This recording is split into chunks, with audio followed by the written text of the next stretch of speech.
Magandang hapon sa inyo lahat. Ako po si RP Lazaro.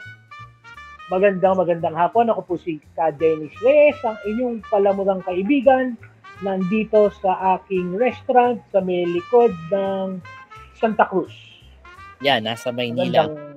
Sa Maynila. Magandang araw po. Yan. Nga pala, no, bago tayo magkaroon ng tanong, ang topic natin ngayon ay yung kaso na naipanalo ni Atom Araulio laban kay Badoy et al. Okay, et al. Yung kasama. So, ngayon, unang tanong, ano ba yung kinaso niya? Bakit siya nagkaso?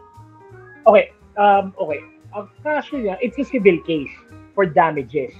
Because ang ano niya is he was red tagged. During in a TV show, in a program, si Lorraine Badoy and her co-host, kasi remember, Lorraine Badoy, spokesperson ng MTFL-CAC yan eh. Yes. Doon na malaki kinikita niya nun eh, malaki budget niya nun eh.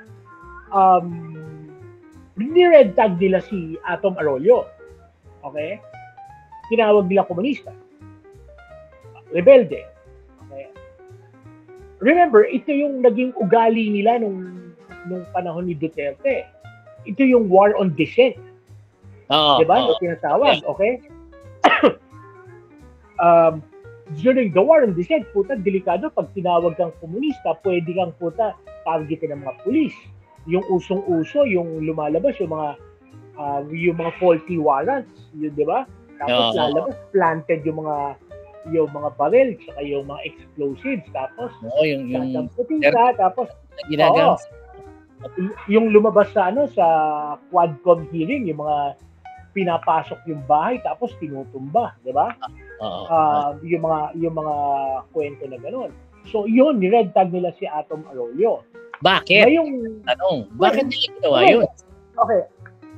Siyempre, because Atom Araulio, being one of those journalists na may integrity, diba? He was telling what he was seeing. He was saying what he was seeing. Eh, it turns out, parang hindi nila gusto yun. Why? Because hindi ka, kumbaga, ang dating pagka hindi mo sinunod yung script ng drug father yung tawag ng Quadcom kay Duterte, drug father of Asia. Kung hindi mo sinunod yung script ni Duterte, kalaban ka ng republika, kalaban ka ng pamahalaan, komunista ka, rebelde ka. So yun ang ginawa nila. Okay?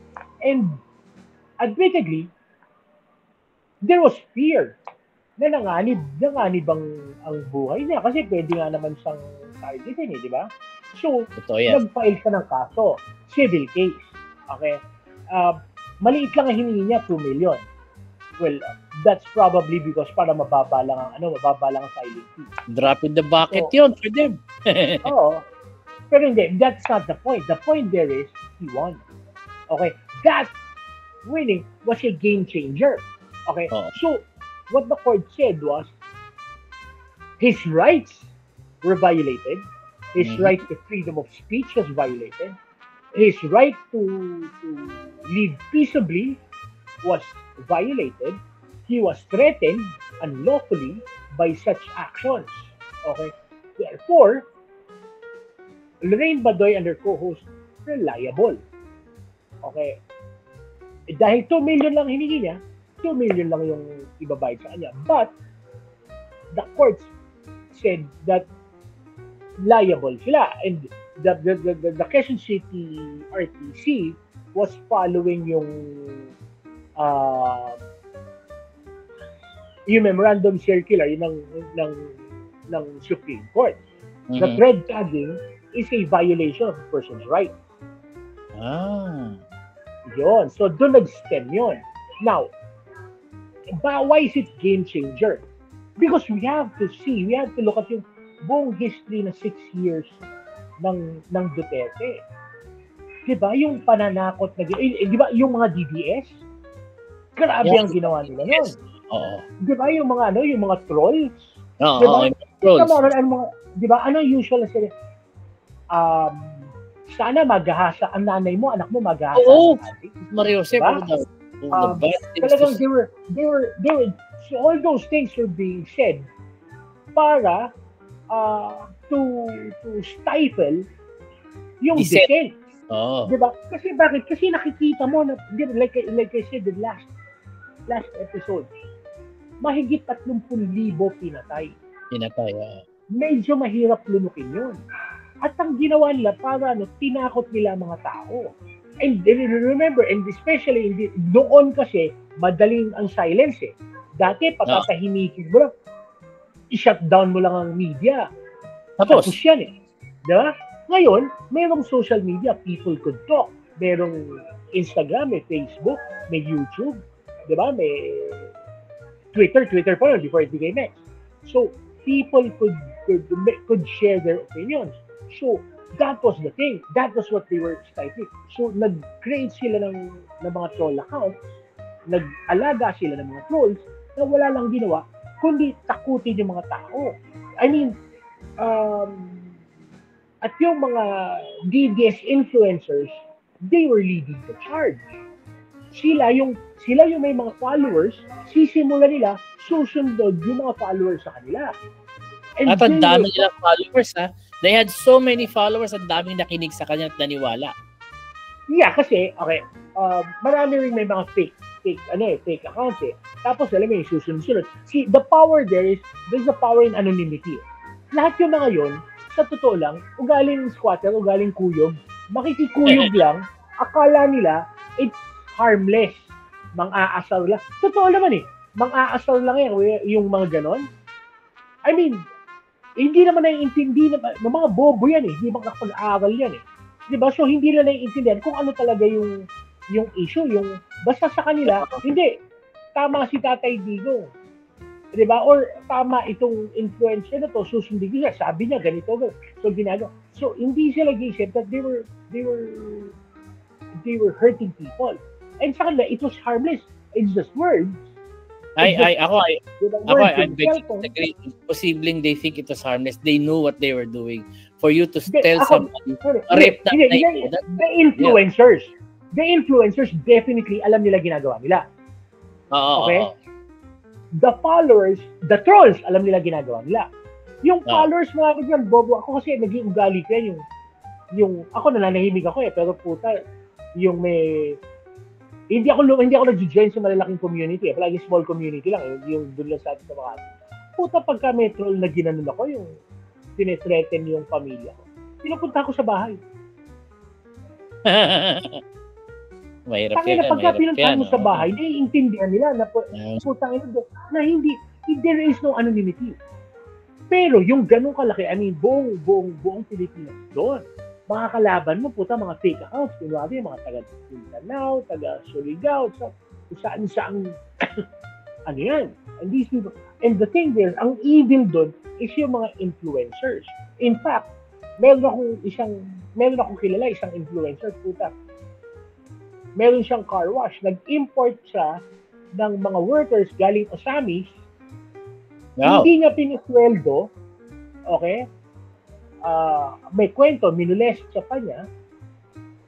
Tapos, nung nanghingi ng sweldo, pinalaya, sinabihan pa niya na, tangina, gusto mo patukhang kita? DDS ako. Hindi binigyan ng pamasahe, umuwi ng Osamis. Eh, barkada ko yung nag-recruit. Kami pa yung nagbigay ng pamasahe doon sa 4 na tao, 4 na bata, para makauwi ng Osamis.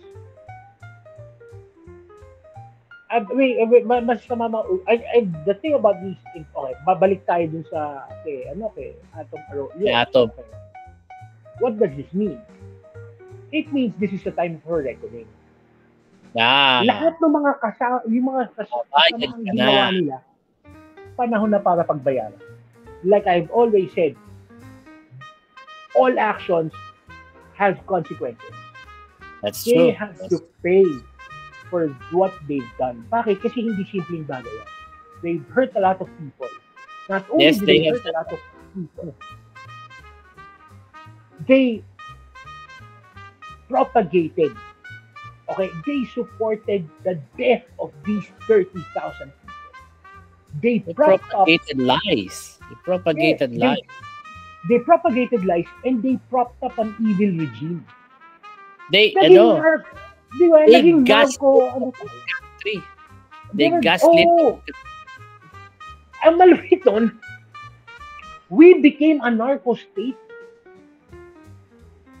Wow. It turns out po tayong tatay nila at pinakamalaking drug lord. Sa lahat. They used the state they use the instrument of state to propagate their crimes. Now,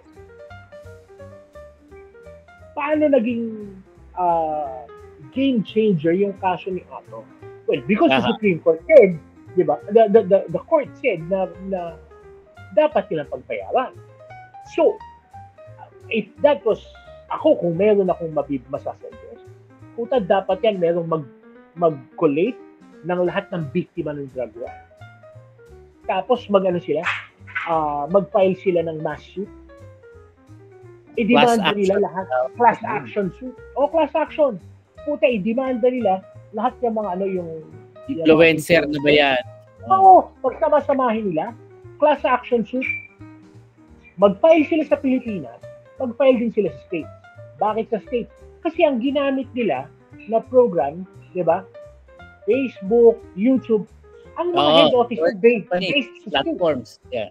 Di ba? Ang platform na based lahat sa States. Yes. So what does that mean? Habulin na at least habulin na sa Magnitsky. Magnitsky Act lang yung mga putang inang yan. Hindi na nakalabas ng Pilipinas siya.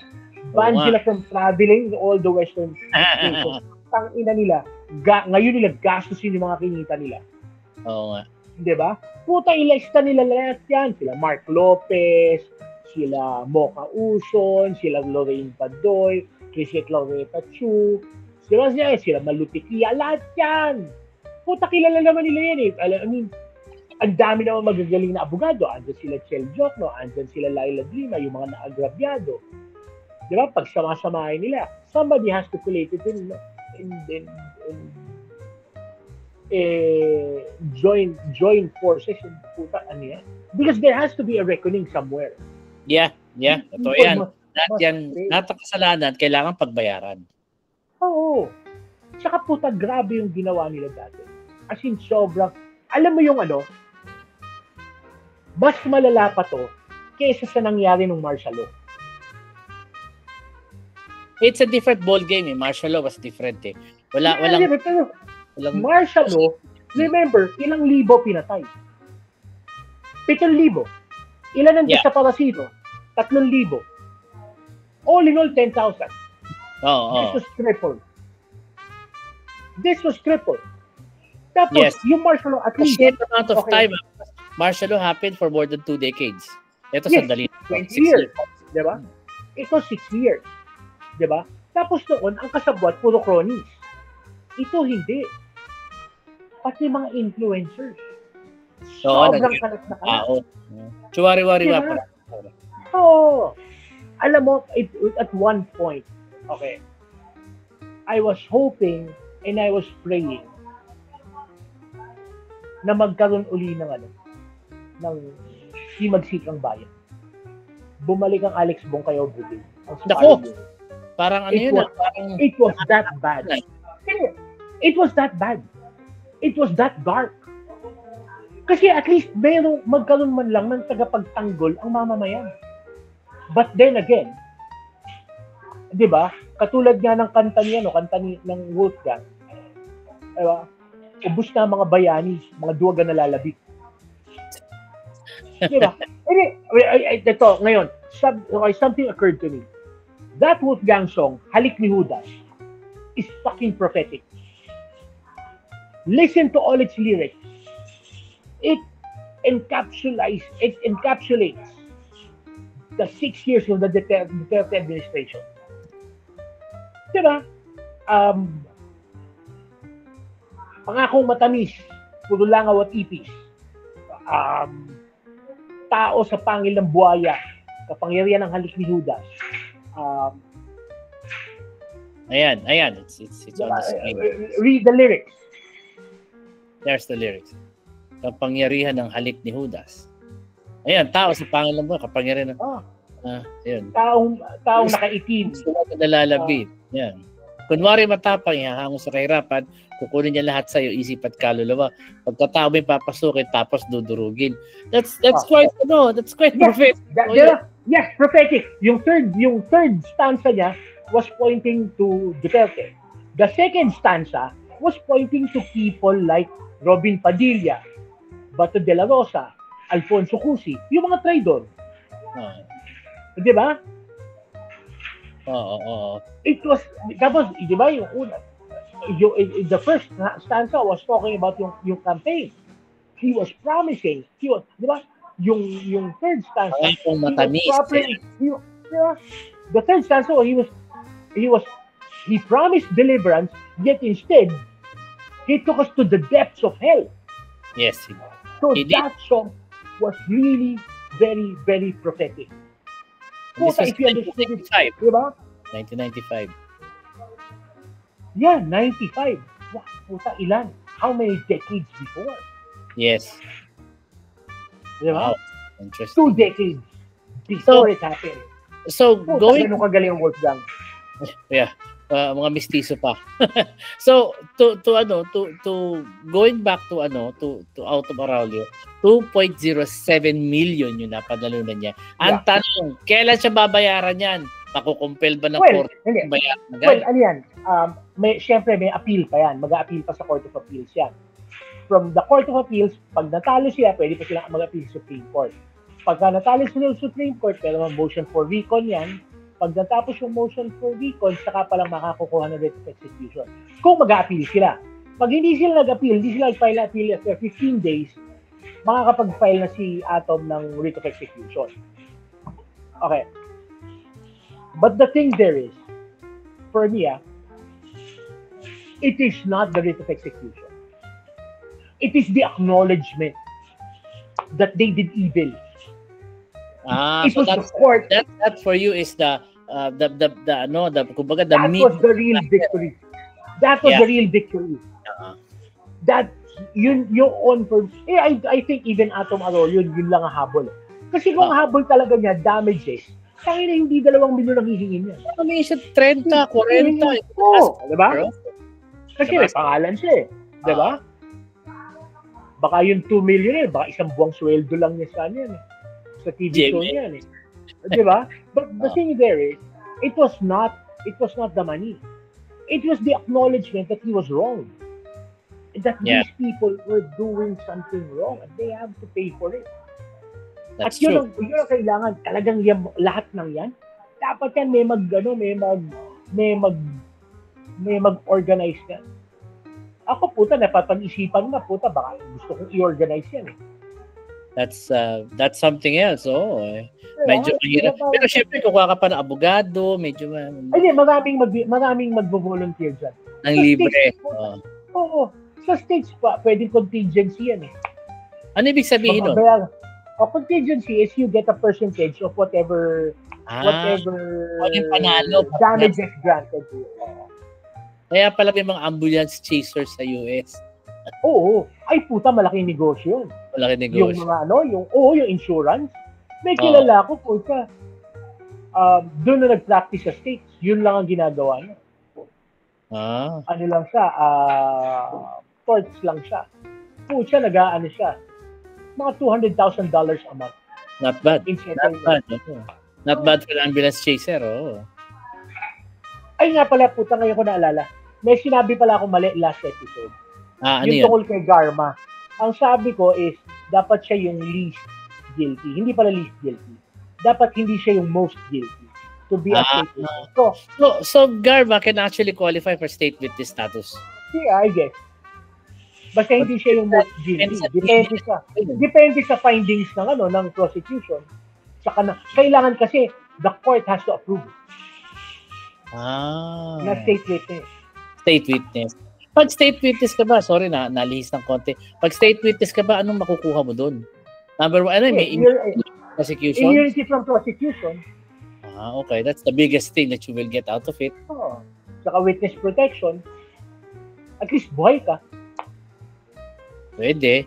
May anak pa naman siya. Garma has a daughter. So, syempre, mahirap din. Kawawa naman yung anak niya pag may nangyari sa kanya. Tama yan. Kaya pakinggan nyo mga tao yung yung mga kanta ng Wolfgang. Plugging no? Plugging.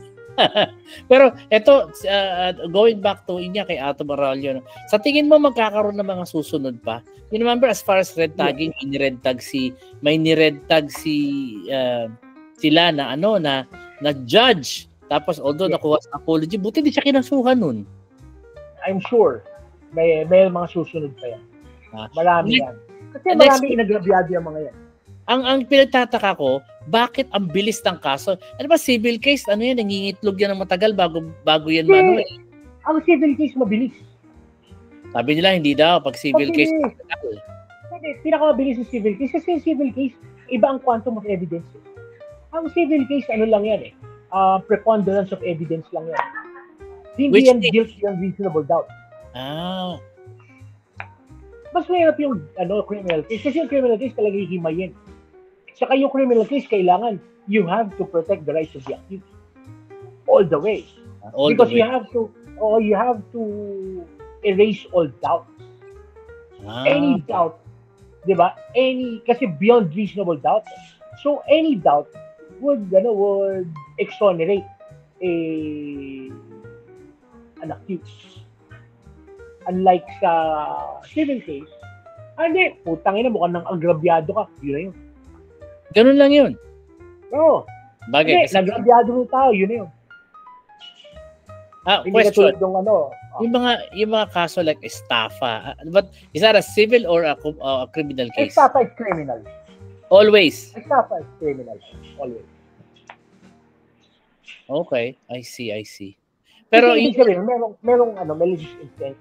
Saka, yan, pagka-criminal case, it's against the state. Oh, against the law talaga.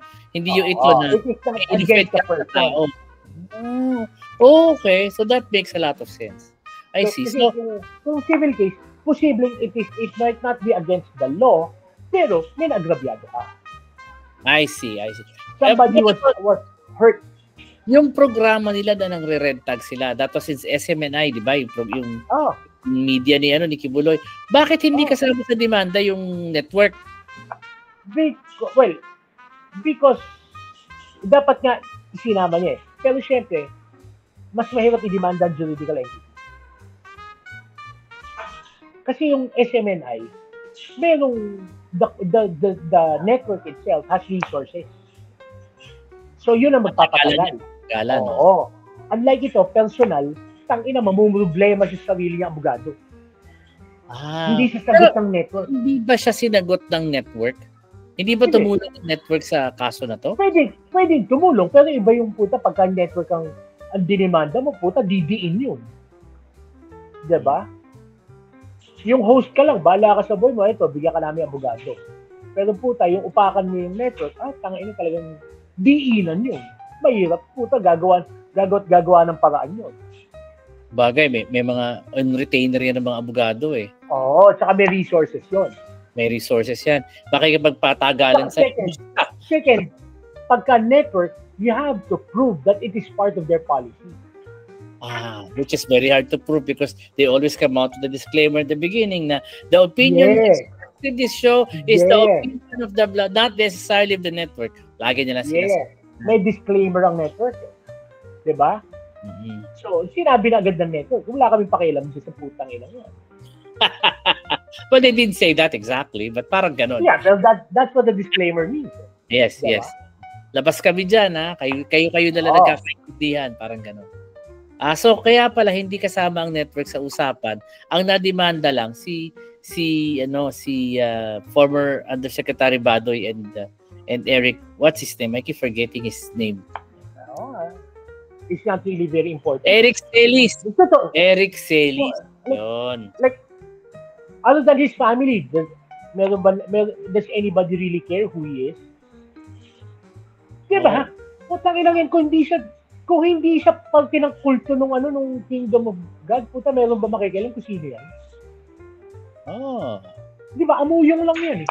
Langaw yan. So, nobody really cares about him. So, ako, hindi lang pakialam sino pangalan yan.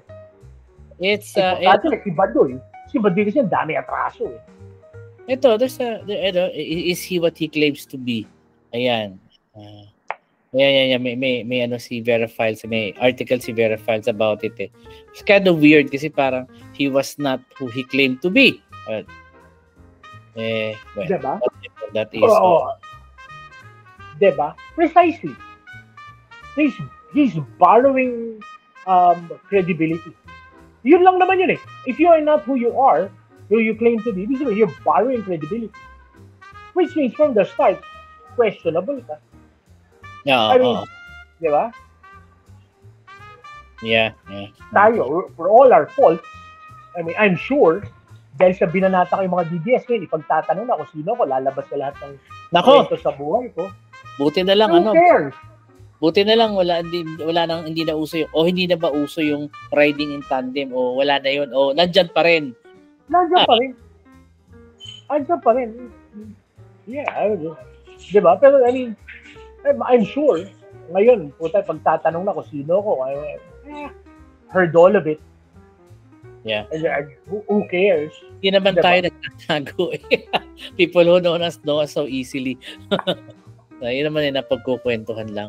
So, might as well, para alam na nila yung talaga yung buong buhay. Opo, totoo po ang balita. Kupal po ako sa tunay na buhay. Ayan na. Mami na. Parang wala na resistance. Wala na resistance. Tanginan yung lahat. Kupal ho talaga ako.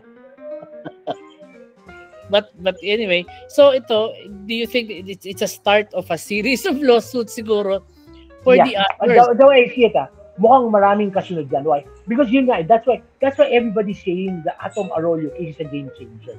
Oo nga. Because people are expecting marami pang susunod. Kasi maraming atraso eh.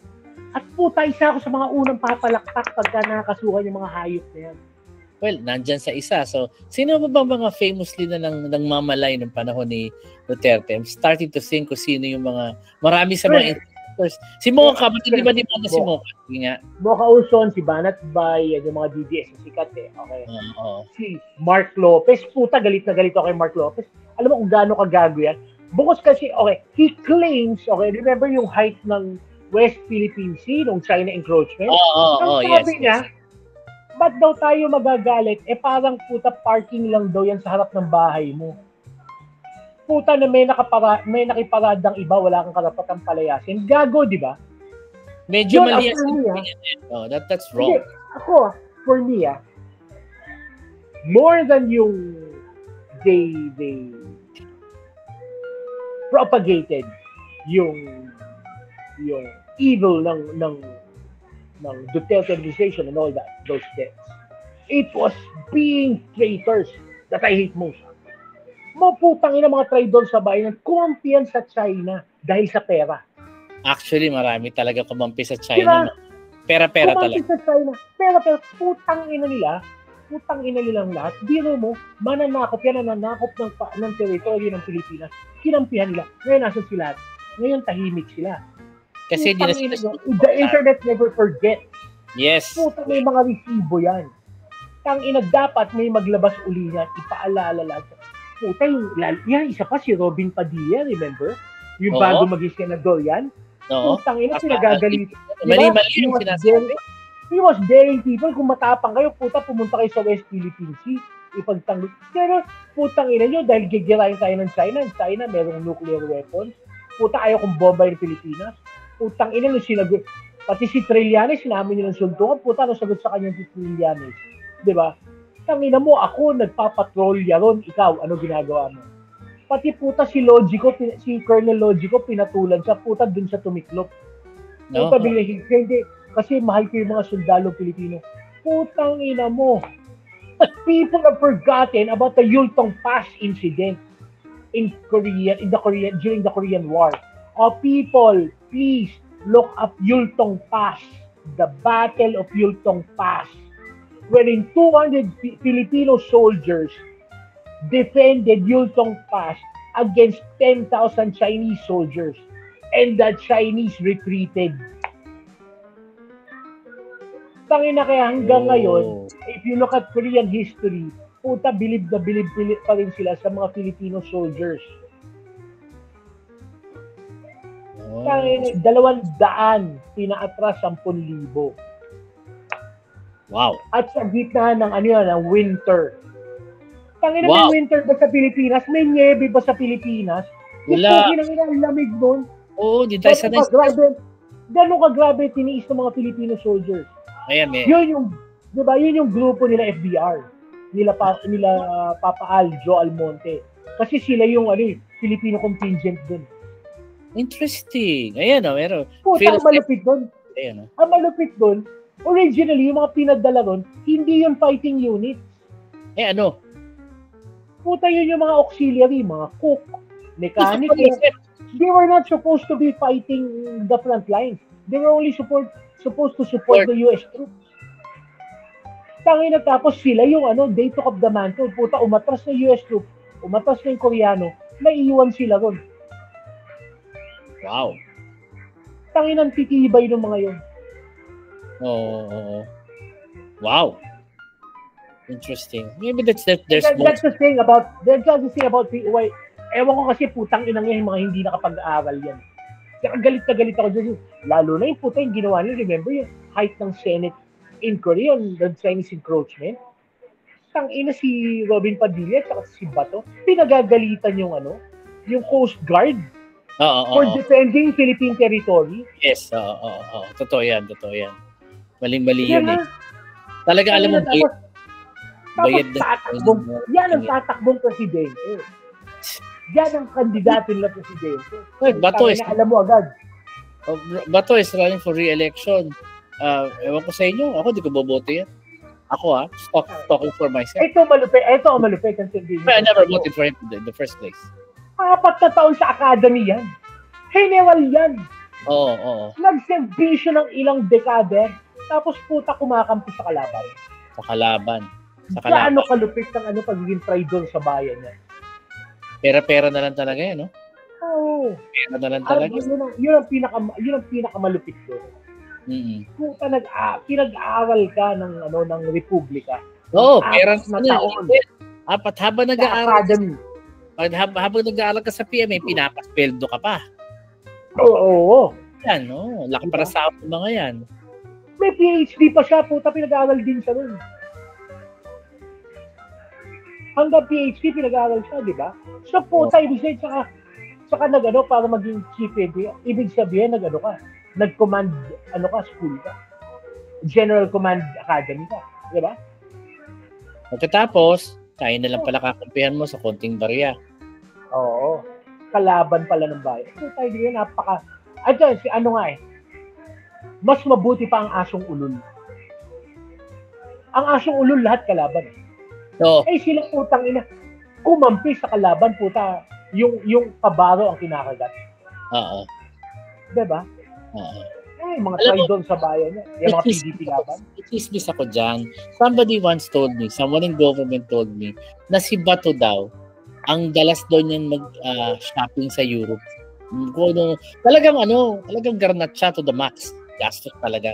And then dumating yung ICC, bumulong doon sa kanya na, sir, wag ka muna lumabas ng bansa. Kasi baka pagating mo doon, arestuhin ka, hindi ka na makabalik. True enough, simula siya nagbiyahe. Takot din duwag yan, putang ina yun. Nakita mo yung relo niya? Hindi ko napansin, no? Puta, AP. May nakapansin, puta, 50 million yung relo niya. What pangalan ng relo? AP. Letter A? Audimer ticket. Audimer something that takes... Audimer. Million. Yeah. Mas mahal pa sa mas mahal. Diba, yun yung mga pinakamahal na brand.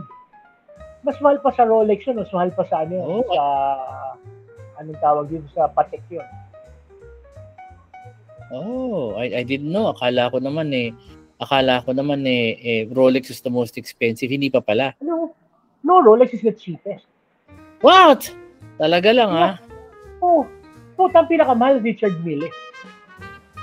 Wow. Yun ang malulupit. Yung mga naka-Richard Mille. Wow. Teka, let me share this one so alam ng tao kung ano pinag-uusapan natin. Di ba si Duterte din mahilig sa expensive watches? Yeah. Yan ang mga vision nila. Ayan. Audimar's, I don't know, how do you pronounce this? Maybe Audimar's. Ayun. Audimar's ticket. And it turns out na it's a very, very expensive watch. Ayan. Collections. And it comes in really huge. Yan. Wow. Well, this parang ano Dapat lang. sabi nga, hindi. Peki daw yun. Peki lang daw yun. Peke! Oh, Diyos ko, day.